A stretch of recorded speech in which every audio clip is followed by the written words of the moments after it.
All right, let's be up and doing to a purpose, as we are being entreated by Benjamin Franklin. What is your purpose today? And will you also be doing it honestly? Today is 23rd of May, 2024. I'm glad that you're joining us here on Morning Prime. I trust as always that you had a lovely restorative night, fresh for the day. And thank you for choosing KTN News to inform you. This is where you get the whole story. We have a lot lined up for you today on Sokoni, and we know what is the catnip issue in the country right now, which is the Finance Bill 2024-2025. Also, we put tails on the tour of the president in the US, where we are eagerly awaiting to see what will be the outcome of this visit. Many, of course, goodies will come from this particular visit as well. We look internally also on the recently launched economic survey as well. We see some of the ramifications of the financial year 2023-2024, especially looking at the Financial Act with the clinker now dropping almost by 77%, and that is also adversely affecting the manufacturing sector as well. There are after issues that we'll be looking at today. Despite those, also we know we have a good happy medium in the region between Kenya and Uganda, and now we have China who will be financing the SGR, and this will extend to Malaba. We'll give you details of this as well much later in the course of a program. Also, we have the reactivation of the CDC's account, right, at the Nairobi Security Exchange. So for them that also had their accounts frozen, that has been reactivated. And what does that really portend moving forward? We shall be having the chair of Nairobi Security Exchange, Kiprono Kitoni, with us, also the chair of the Kenya Development Corporation. The CEO of Kenya Association of Manufacturers is also here, Anthony Mwangi, and we'll be joined by Bill Okero as well, who is a political economist. So we have a full-packed show today. You know what to do, right? You get to drive the show with me. Hit us at X. KTN News is our Twitter handle. At Dibalane as well is our X handle. We're still grappling with the Twitter and the X as well until we get it a family honor at a time. But let's see how the weather will be. Whatever the weather, we will weather the weather.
see what is fresh off the press this morning.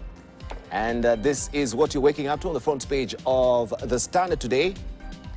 Black market to thrive as Ruto tax plan suffers blow is what is headlining the front page of The Standard today. Catch 22. Kenyans are bracing for tax increases as William Ruto government seeks to bridge its budget deficit. However, experts warn the more levies government introduces, the more offenders will rise, denying carry taxes even as petitioners move to court seeking to block MPs from passing the finance bill.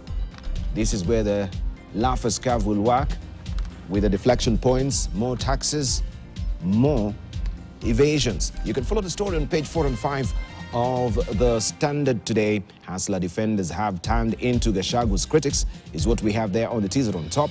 And you can see the devastation there. Thousands still out of school. At least 2,155 schools damaged by floods failed to reopen for a second term on May 13th.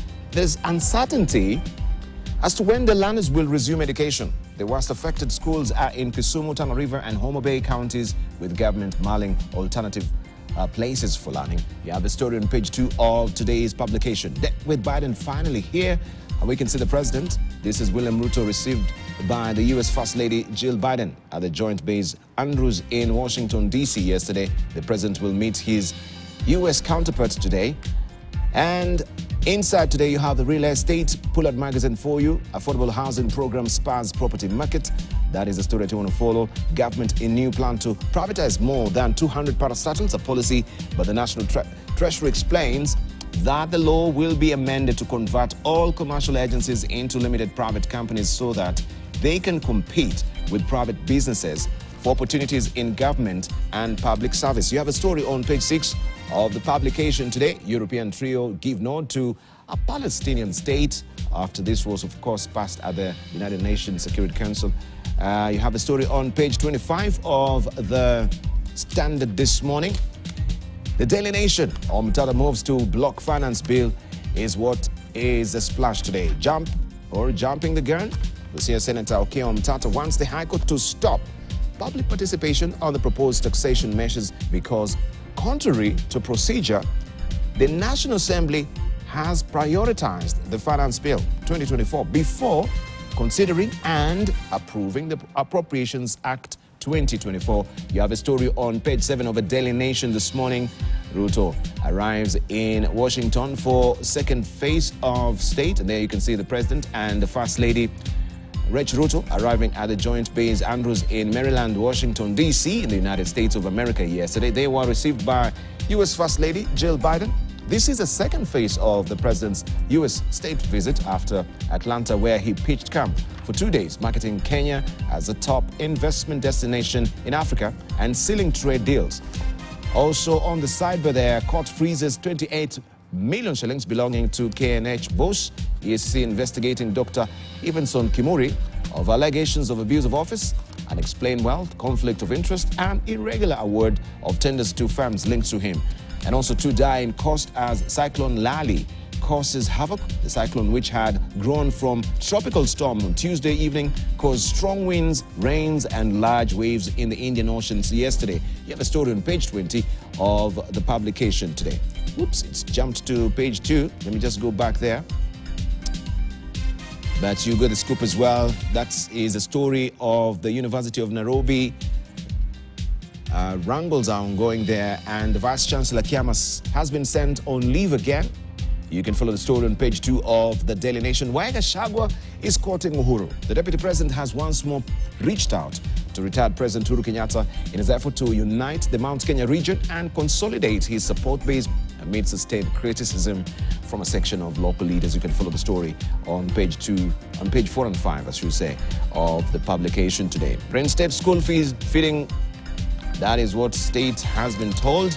And I thought also these circling back from that particular pronouncement, the government will go full steam ahead with the school feeding program. How Mount Kenya political wave will hit Ruto Raila is what is the splash on the front page of The Star today. Succession, a new Mount Kenya political grouping has moved to register their outfit. The region's bigwigs say they will field their own presidential candidate in 2027.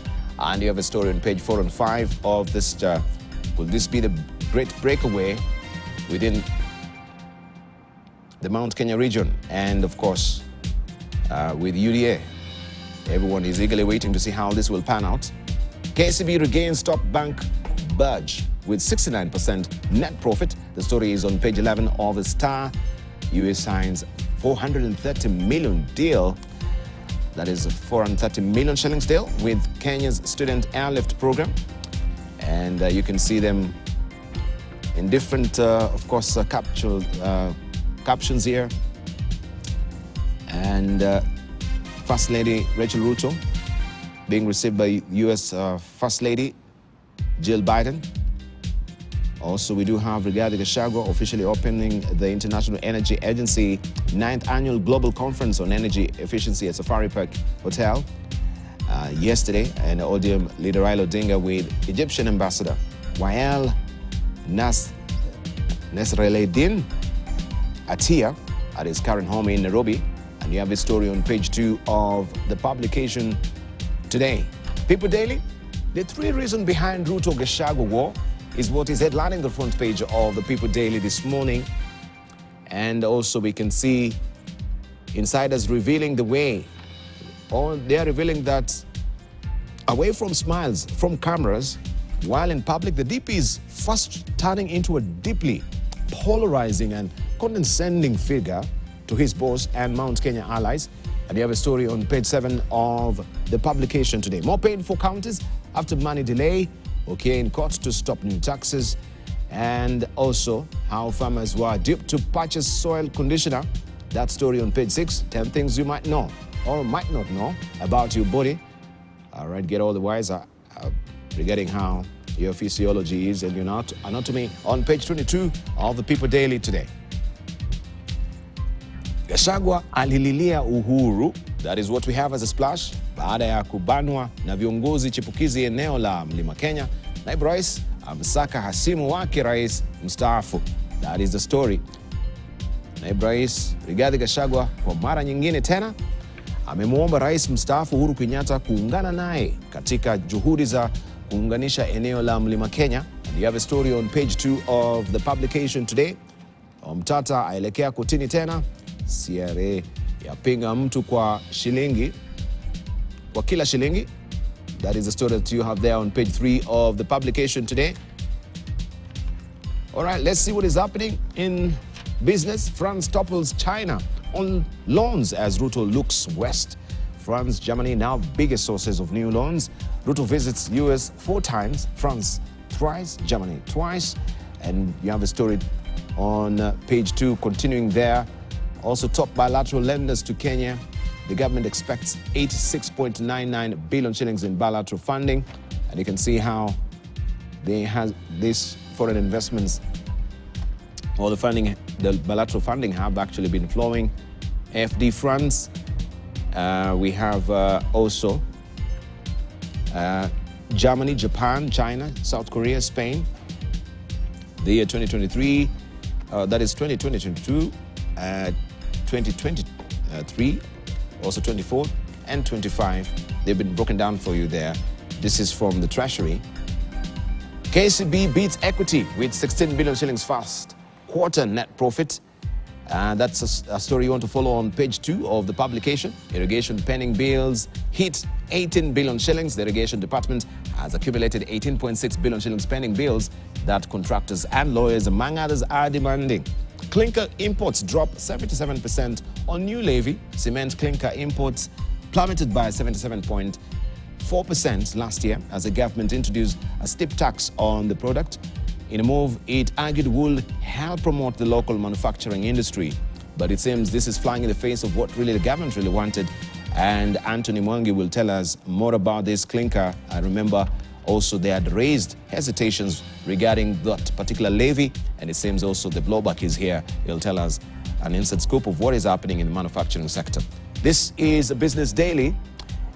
Also, airtime bank levies dethrones sin taxes as excess duty cash cow.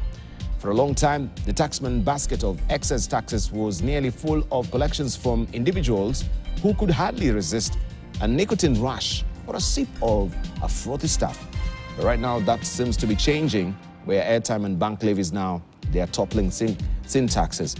Relief for investors as CDSC reactivates 1.2 million shares accounts, more than 1 million share accounts that were frozen in 2019 after being dormant for 2 years have been freed back to the stock market in a major win for the investor or investors on the Nairobi Securities Exchange. That story on page 6 of the Business Daily. And of course, we shall have Kiprono Kitoni also giving us an inside scoop on this as well, and the current state of play as far as Nairobi Security Exchange is concerned. We cross over border now to Tanzania, where pending issues as Samia's SGR deadline approaches, a number of issues need to be addressed ahead of President Samia Suluhu Hassan's July 1st deadline for standard gauge railway services between Dar es Salaam and Dodoma to commence. There's some technical issues that must be ironed out before an announcement is made. Also, fares are supposed to be agreed upon by all stakeholders before they are announced. This is what Habibu Soluo, Lateral Director General, is saying. And some of the pending issues are also listed here: announcement of fares, project handover, conclusion of procurement, and the electric multiple units, all that tucked away inside today's publication. Mineral survey to cover half of nation by 2030. The government, through the Geological Survey of Tanzania, expects to cover 18% of the country in the next financial year alone, according to Minerals Minister Anthony Mavunde. That story continues on page 2. Zanzibar confirms Tanzania flagged ship has sunk in Black Sea. Zanzibar confirms Tanzania flagged ship has sunk in Black Sea. What a heart-wrenching story there. You can follow on page 3, where it is all laid out for you. What Africa Robotics AI competition means for local youth, all that also inside today's publication. And you can grab a copy. There's a special report as well. Maasai women leading the way in climate adaptation. In Uganda, Makerere lecturers VC fight over Among exam. Among exam there. Academic freedom. The Makerere University Academic Staff Association has described as, quote-unquote, an attack on academic freedom, a decision by the Ivory Towers Vice Chancellor to order an inquest into a constitutional law paper students recently wrote. That story is inside the Daily Monitor. Bobby Wine tear gassed out of Kamuli. That is a story to want to follow inside the Daily Monitor this morning as well. What downgrade of Uganda's credit by Moody's means? Global rating agency Moody's on Friday downgraded Uganda's rating to B3 from B2, citing diminished debt affordability and increasingly constrained financing options. City dwellers resort to trenches as toilets are closed. That is a story to want to follow also inside the Daily Monitor as well. The war tough that UNBS has become.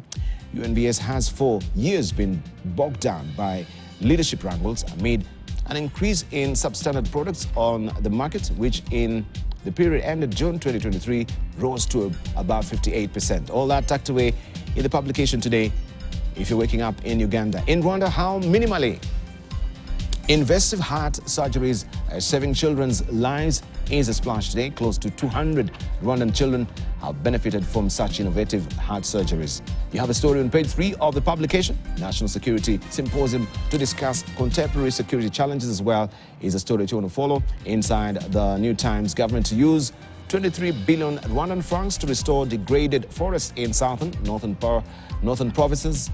That is on page 2, and why menstrual hygiene is more than access to sanitary products. Also, you can follow that inside the publication. The East African this week is carrying this particular splash. China backers Kenya, Uganda SGR financier. Says Kipchumba Murkomen says they have secured commitment from Exim Bank. The partners want more loans to take the line to DRC. This story on page 5 of East African. And also, Museveni Ruto seek review of Somalia forced exit. They say the mission's troop drawdown plan must align with security situation on the ground and not create a vacuum. This story is on page 8 and 9 of the publication today. US DRC to go slow on Israeli mining mogul. Treasury Department and Kinshasa Mal limited easing of sanctions on Dan Gatla to facilitate his Congo exit. This story on page 6 of the publication today. Right, The Economist. Is America dictator-proof? That's a probing question on the front page of the publication. This is the latest. And Newsweek as well. Battle scars, what Ukraine war has taught us about PTSD. That is what we have on the latest publication. And the Time, if he wins. Right, this is the Time magazine. If he wins, Eric Kotelesa tells us more of the elections in the US, where we know currently, as it's being reported, that Donald Trump and Biden, they are neck and neck as far as the polls are concerned. And in China Daily today, Xi congratulates Vietnam's new president, and you can see To Lam attending a swearing-in ceremony in Hanoi, Vietnam on Wednesday. To Lam, a member of a political bureau of the Communist Party of Vietnam, was elected as Vietnam's new president on Wednesday. And where visitors from US welcomed to see China. Also, that's still on the publication today. And a big here for you, right? It's not what you are that holds you back. It's what you think you are not. Right there is a quote from Dennis Waitley. It's not what you are that holds you back. It's what you think you are not. All right, time to unveil the faces that we have this morning.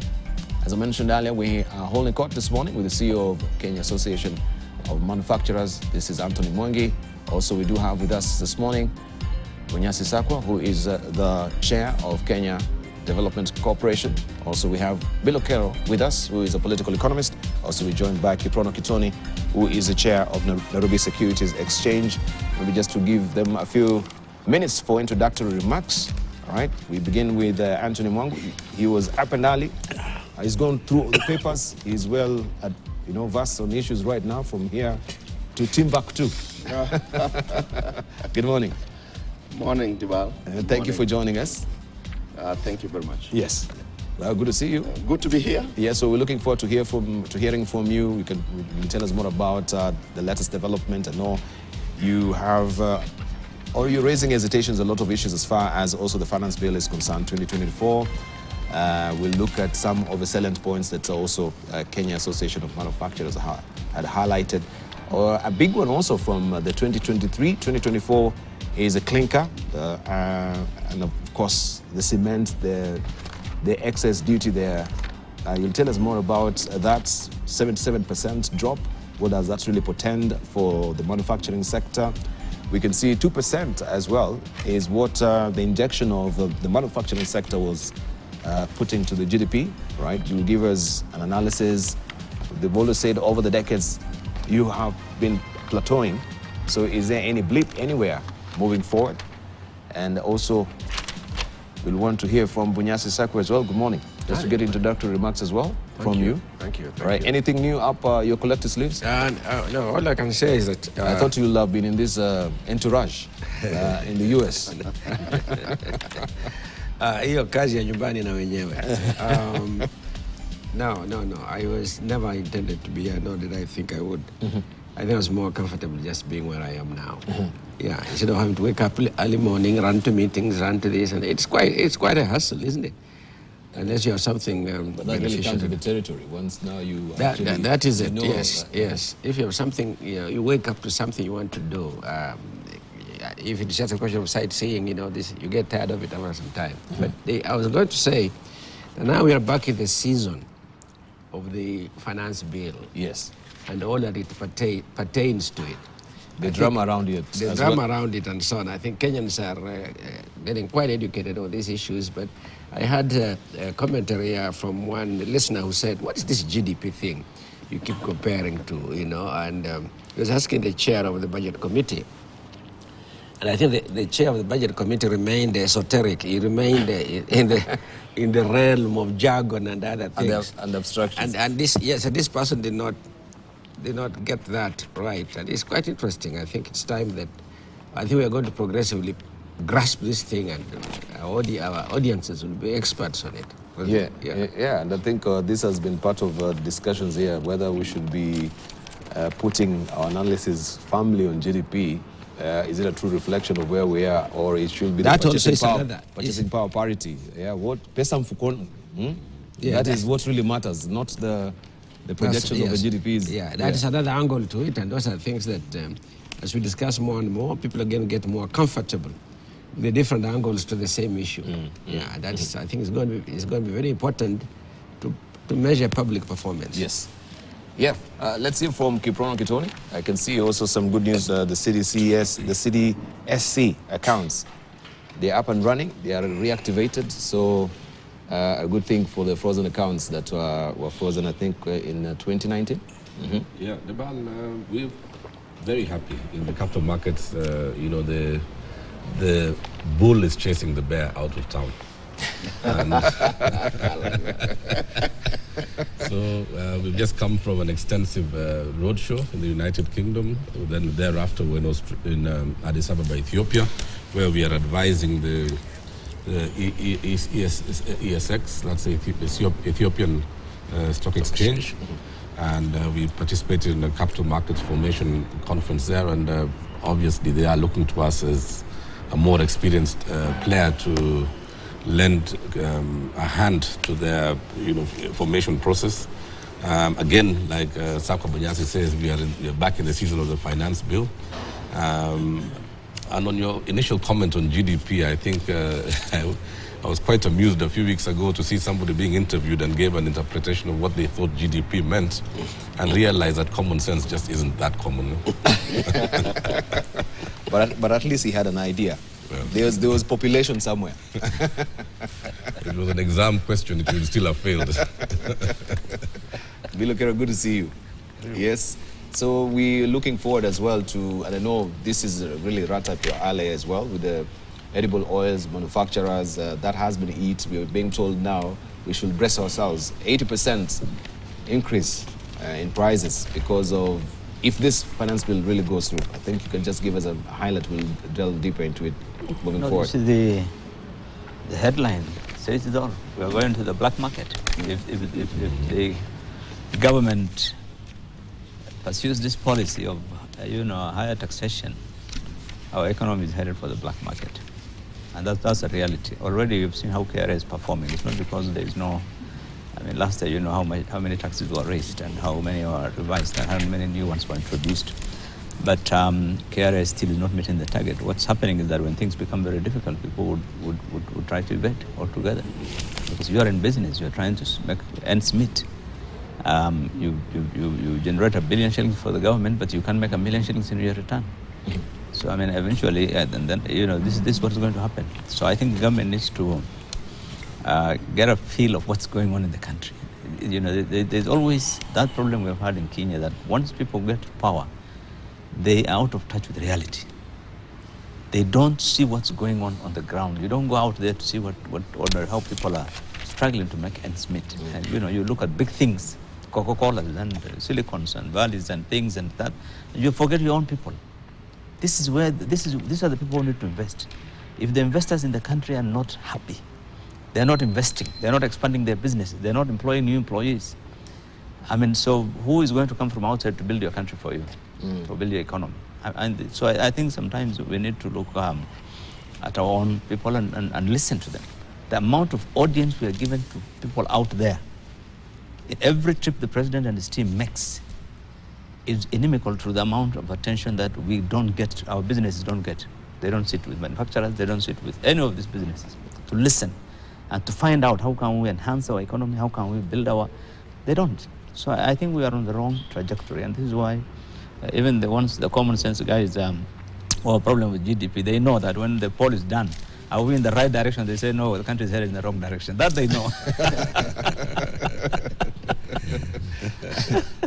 Do you link this particular levies that of course, are being put up on edible oils to the fact that maybe the government is trying to disincentivize the manufacturers?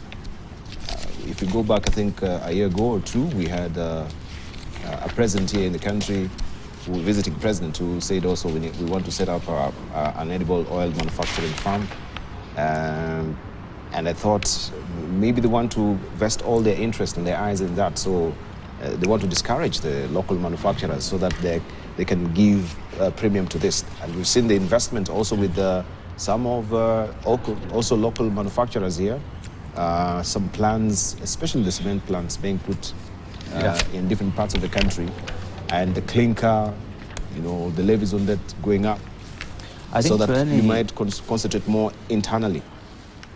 To any discerning observer, you can see clearly that there's more to it than meets the eye with regards to edible oils. Because when you introduce a 25% excise duty on crude palm or crude soya or sunflower, and then when you refine it in the same factory, again another 25% excise duty, you introduce 50%. In total on that. And then there's, of course, a lot of other things that have come in. The IDF has gone up to 3%. You're increasing the excess duty on the packaging material, introducing eco levy on the same packaging material. So our friends who are using bread, for example, the kids, you're going to end up increasing the price of bread just because of the use of this oil alone, because margarine will go up by almost 80%. All other byproducts, including soap, the mama mbogas who are making their mandazis and chapatis and things, everything from, this is a staple, an essential item in every household. Mm-hmm.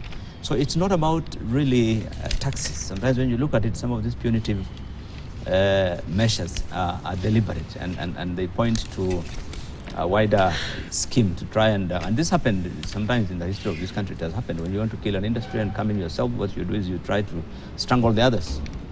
And so it's unfortunate that we have an industry that has at least up to 30,000 employees indirectly, with investments totaling almost 100 billion.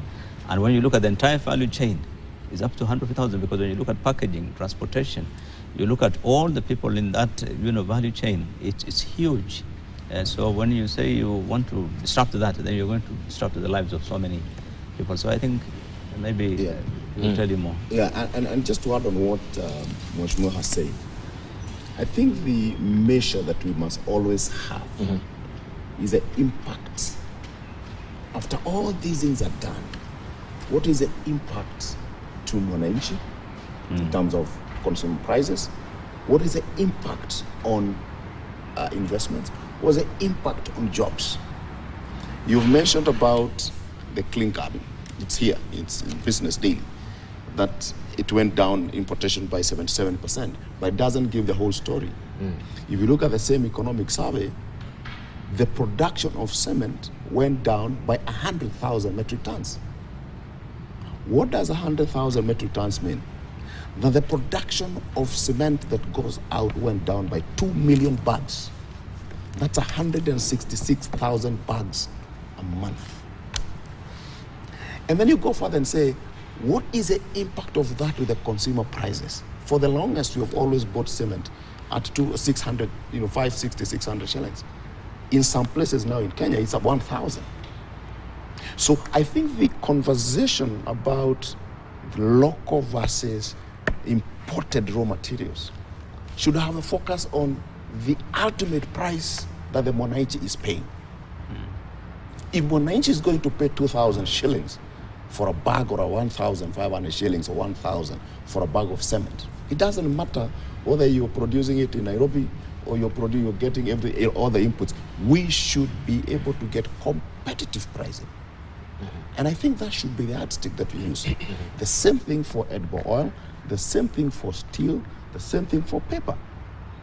Some of the examples that we're talking about, EAPL East African Publishing, a house that was opened in 1948. The first one to do cement bags, the first one to do tea bags, closed last month. We were with the members of parliament from the Finance and National Planning Committee that's now looking at the bill. And we told them, this plant closed last month. We can go and show you. They're cutting out the metals and selling as scrap metal. Yeah. This is a plant that has been there from 1948. This is a plant that worked so hard to get some of the global contracts of packaging of fruits and juices to the European market. All that now is gone to Europe. We're getting packaging materials for tea from Sri Lanka. We're getting packaging material for our fruits back to Europe from Italy. And because of these levies, and I've been very, very consistent. And we were here with you and we said, look at these three sectors. They're going to nosedive. And they have. The cost of construction have gone up by 40%. All the construction that you see out there is stalling. It's true. Nairobi. Because if you're given a loan by the bank and your money is released on milestones, what 10 million shillings or 1 million shillings supposed to do? It does the work for 600,000 or for 6 million. Now the bank cannot release the extra money. You're stuck. They cannot give you extra money. Why? Because the government is interfering in the production system upstream. And we've said that as much. Right. You know, Debal, I'm glad that you've invited CAM to the table, because I don't think we've ever sat in this setting with the CEO of Kenya Station Manufacturers. When I was in the Chamber of Commerce as the president, we recognized the great capability that CAM has, and they do a lot of very serious research. So I'm sure what he's telling us is 100% correct. For me, I really look at industry and the way our policies around industry and manufacturing. I think as a country, we've always played lip service to it. We've never been serious. And we never look at these things holistically. And I advocated then when I was at the chamber that we need to have a policy impact analysis. You see, many times government comes up with policies on issues and implements them without doing, I know that there was, what do you call it, benchmarking, this public participation, entrenched in the new constitution. But I don't think it has been done with the seriousness that it deserves. And to his point, I mean, as a country, we are very uncompetitive. And I even worry more because now with the Renaissance Dam in Ethiopia coming into play, with power out at the cost of $3 per kilowatt hour, I mean, what's going to happen to our industries? There will be, global investors will probably definitely look at that as a far more attractive value proposition than can bring industry to Kenya. If you combine that with the cost of labor and the cost of raw materials, our raw materials and cost of finance, the cost of our raw materials is run through the roof. I mean, it is the taxation propositions that are coming, especially now with the new finance bill, are going to increase our own lack of competitiveness. A good example, Debal, is in the year 2019, I recall when we had a bilateral conversation between Kenya and Uganda, we were, the reality dawned upon us that in the year 2000, Kenya had a balance of trade surplus in favor of over Uganda of 19-1. But by the year 2019, despite the fact that we have a closer access to the sea and we have a bigger economy and a larger manufacturing base, Uganda had a surplus over us. So there is something that's happening to our own national competitiveness. And these are the things that I've always advocated need to be taken to a broad conversation by way of a national investment conference where all these matters are put to the table, as opposed to one sector introducing a policy that unknowingly results in another sector becoming uncompetitive. And by the time, before we know it, we have exactly what he's talking about, industry shutting down. And I remember at that time, and I don't want to mention names, but I recollect that actually one of the leaders of our business community relocated an entire factory from Kenya to Uganda. And we know also that the neighboring countries that we have actually implemented an import substitution policy against Kenya without even us picking it up. So before we know it, our trucks in the border no longer find demand for the fast-moving consumer goods that are being taken across the border. And, we are losing jobs, we are losing competitiveness, and at the end of the day, we are also losing the capability to collect taxes. Yes. Right. Does it also fly in the face of what the economic survey revealed, the 2024 economic survey about the projections, the jobs that have been created, in light of what? Because what I'm hearing this, I'm comparing with that particular report, and experts, some of them have been saying, that rosy picture that we're getting is not a true reflection of what is happening. I don't know what has been you pick from that particular economic survey? I must say that I haven't looked at it recently enough to get up-to-date data. But listening to comments from my colleagues around the table, I think they're painting sort of a terminally pessimistic scenario. You would think everybody's just about to migrate out of this republic. The extent that, for example, there are many interactions between Association of Manufacturers and opportunities with the NSE, as well as Billow's extensive network. And I'm surprised that the government doesn't seem to listen to that. I think part of the problem is governments are huge monsters, and it depends perhaps what you're really looking at. The issues of, say, plant closures, there are many factors why a plant might finally decide to close. If a plant has been around from 48, as Anthony was saying, and they decide to close now, finally they have had enough, for whatever reason they have had enough. And surely government will be the first one to know that this is impacting X number of jobs, and this is not something we can stand with. And there must be another dimension to the story, which one never seems to get completely. But be it as it may, it would seem now then, of course, that in assessing the impact of government actions, including tax actions, you have to finally, revenue is not the factor to use, revenue is only a means to an end, and you have to worry a bit about the final impact, which for us must be jobs and our own welfare. I would think that on a matter as urgent and as important as that is, we have, for example, in the presidency, we have a senior advisor who himself has his origins, professional origins in industry. I mean, he, Aden Mohammed, has been a CS for the sector that would be most concerned with the things that we're talking about. He doesn't need to get a delegation to tell him. He gets this on a daily basis. So I'm surprised that no action would be taken. So I'm just beginning to wonder whether it's the strategy that we're using to communicate. And I think we should get that clearly. There must be something else that cannot be what we are saying it is, because the interaction with this community of investors, interaction with our manufacturers, with our exporters and so on, is continuous.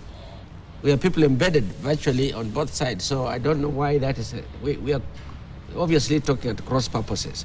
I can't cast doubt on the outcome conclusions that my colleagues have said. They are noble men who have looked at this deeply. So, but there must be something else. That something else we have to crack. Right, and something we have to crack as well is the Finance Bill 2024-2025, where now there is a tripping wire because Omtata has moved to court. President William Ruto's second finance bill is facing a setback in its path to implementation.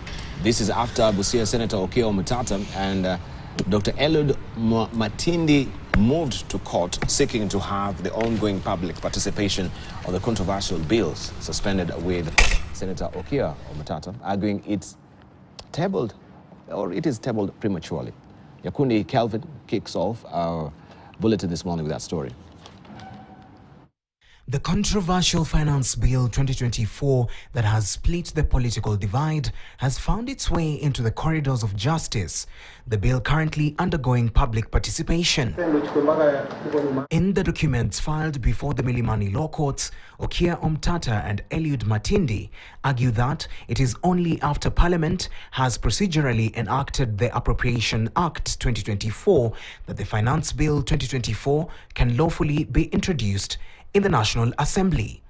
According to the document, not setting up the Appropriations Act before presenting the bill is against Article 220 of the Constitution. The duo claim that the Finance Bill 2024 has been tabled prematurely because there is no approved fiscal framework for the finance year 2024-2025, which it is supposed to implement. They say the approved fiscal framework will only come to life with the enactment with public participation of the Appropriation Act 2024. Omtata and Matindi want the court to issue an order suspending the Finance Bill 2024. Introduced earlier this month, the proposals for the Finance Bill 2024 will lead to Kenyans digging deeper into their pockets. To fund the 2024-2025 budget, the Finance Bill 2024 proposes sweeping changes that will, among other things, raise the cost of bread with the introduction of value-added tax on a staple that has been exempt. The Treasury is proposing 16% VAT on bread, a move expected to drive up the cost of bread for consumers. Opposition has already warned that they will rally MPs to shoot down the finance bill, terming it punitive and unbearable. The leaders accused the Kenya Kwanza administration of rolling more taxes on Kenyans despite the hard economic times. This as President William Ruto insisted Kenyans have to pay taxes to sustain the government. You don't build a country because of debts. Ati kukopa hapa na kukopa pale. You build your country using your own taxes. The case is at the Milimani Constitutional and Human Rights Court. Nyakundi Kelvin, KTN News. Now, the Ethics and Anti-Corruption Commission wants a part of funds recovered as proceeds of corruption ploughed back to the agency to boost the fight on corruption. The Anti-Commission says more resources should be used to help tackle rampant corruption in the country. This was said by EACC officials during a regional anti-corruption conference that brought together various stakeholders in Nairobi. The purpose of the conference was to take stock of successes and challenges faced by Eastern Africa agencies. Present at the event was the Chief of Staff, Felix Koske. This is about fast-tracking and implementing the UN's Convention Against Corruption. But a convention is meaningless unless you do something about it. It's about taking down those who are corrupt from the lowest of society to the top of society, to get the money that needs to be invested in our countries around the region back into the pockets of government and back into the pockets of the people we serve. But what we are doing now are working out strategies and policies to ensure that we work together to block all loopholes, leakages through our porous borders to support corruption. We want to implement the laws that have been passed, and we want to ensure that the policies that have been put in place are working. As to whether the proceeds that perhaps EACC has recovered, whether they need to retain and use, is a question of law, where we will allow the process of the law, the judiciary, treasury, and also the parliament. They have to discuss and agree on how to ensure that they are well financed, well resourced, and if it ends up to be an option, then that we will take it seriously. All right, let's cross borders now, where President William Ruto has arrived in Washington, D.C. at the second leg of his state visit, from a major focus on culture, health, education, and trade on the first part of the state visit in Atlanta, Georgia. The focus now shifts to geopolitics, security, and climate change in this phase. Peter Wakaba has more.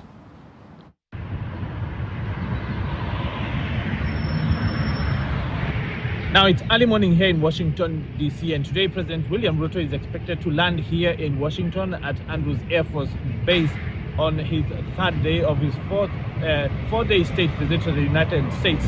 He is expected today to meet several different members of Congress in meetings, after which he will take a visit to the U.S. Library of Congress.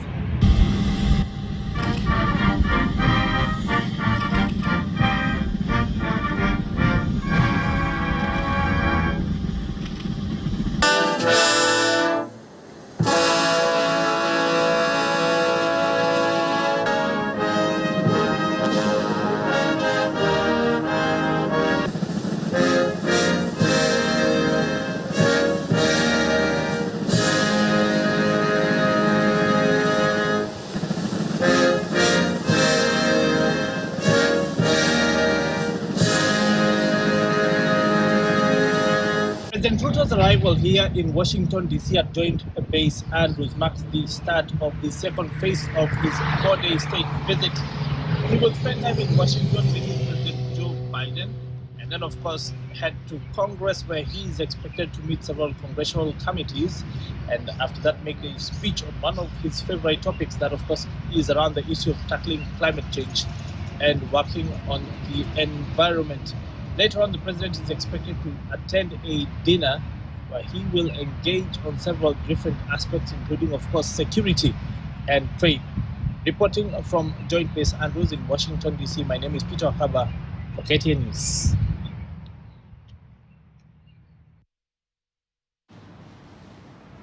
All right, so we want to take a short break right now. But looking at the editorial cartoons, BBI, 1 man, 1 vote, 1 shilling. Nobody can stop reggae. Reggae is coming back. And you can see also who is leaning on this BBI right now. Before, it was a matter of controversy as far as BBI was concerned and the regime of President Uhuru Kenyatta. You can see him walking away. But now we have the deputy president who is embracing BBI, which he was totally against. That is what Victor has captured inside the Daily Nation today. And the tropical storm Lali is here. Unfortunately, we have 2 people who have died so far from the storm itself. But also there's another storm in a teacup that you can see swirling inside there. The storm, in the eye of the storm there is the deputy president. And this is all about, you can see where that cup is positioned, right? That is Mount Kenya. This is where this storm is brewing right now. All right, we'll circle back with more. We take a short break. You're watching Sokoni here on Morning Prime. When we circle back, of course, we look at the Finance Bill 2024-2025, getting granular of some of the issues and why Omutata is in the courts right now. We take a short break.